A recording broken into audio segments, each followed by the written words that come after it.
What is going on, guys? It is JJ here, back with another Premier League video. Today, taking a look at the other London club, Tottenham, as they took on Crystal Palace. Actually, it's a London derby, technically, but in this contest, Tottenham handily, we're just going to phrase it this way because it was an absolute beatdown, but they handily dealt with the Crystal Palace. I think it's the Flying Eagles, or this. I think maybe the Super Eagles. I don't know. But anyway, Crystal Palace, guys, were actually one of the best teams in the Premier League so far this season. Out of 4 games, they had 7 points. They were looking really good throughout the start. Wilfried Zaha was firing, Jordan Ayew was firing, but no more. No, Tottenham said no more. Heung specifically said no more. He opened the scoring in the 10th minute.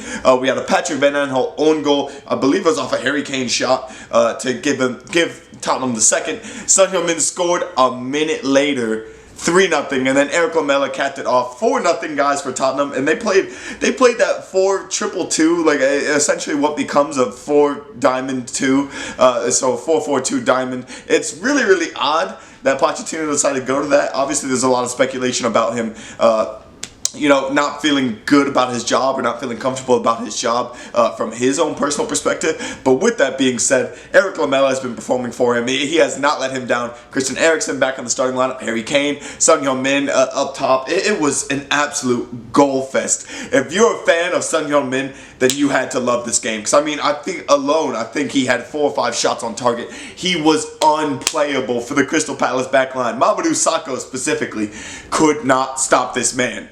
He couldn't stop him at all. There was no point. There was literally no point. It's good because I think at this rate, everyone in the top 5 or the top 6 of the Premier League, Arsenal haven't played just yet, but they have all won. So Manchester City are the only ones, that haven't quite, they haven't played actually yet. But Tottenham have actually got out to a really good start in this game. And for all of the speculation about their position, whether they'll perform just as well, I think they did.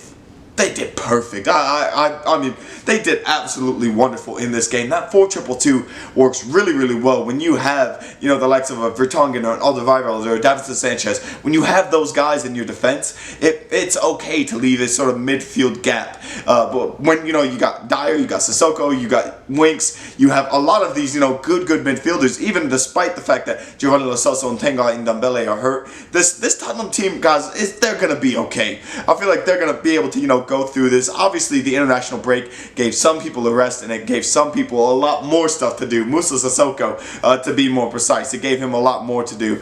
But the players have come back. They're feeling good. They're feeling healthier. They're feeling better. Heung obviously came back ready to play, ready to start, ready to make an impact to some degree, and he did exactly that in this game. I do apologize for not being able to have footage for this game because the Premier League, they usually are very good about copywriting all their stuff. But Son Heung-min, just like Sadio Mane, bagged a brace in very convincing fashion. Their squads together.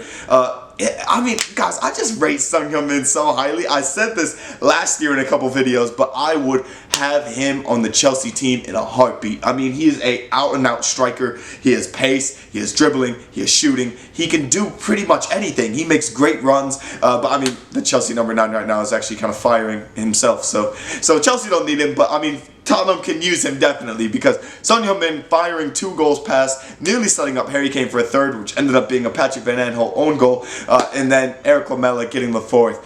So Tottenham fans, I know you guys must be buzzing. Obviously, you guys got to tell me how you guys are feeling after this game week down in the comments below. Obviously, the Manchester City-Norwich game will cap off the sort of night for the Premier League, and Arsenal and the other teams play tomorrow, and the Champions League comes back this weekend. So you guys got to let me know your thoughts down in the comments below on that. Thank you guys so much for watching. And one final thing, actually, man of the match, I don't want to give it to Son Heung-min specifically, but I actually, hear me out, I want to give it to Eric Lamela because I feel like he's gone through so much turmoil so far throughout these past couple of weeks with Tottenham. People not wanting him to start, not wanting him to play. They're blaming Pochettino for always staying with him consistently, and now he's scoring a ton of goals. So shout out Eric Lamela. He's my man of the match and my sort of story for the week. Thank you guys once again, and peace.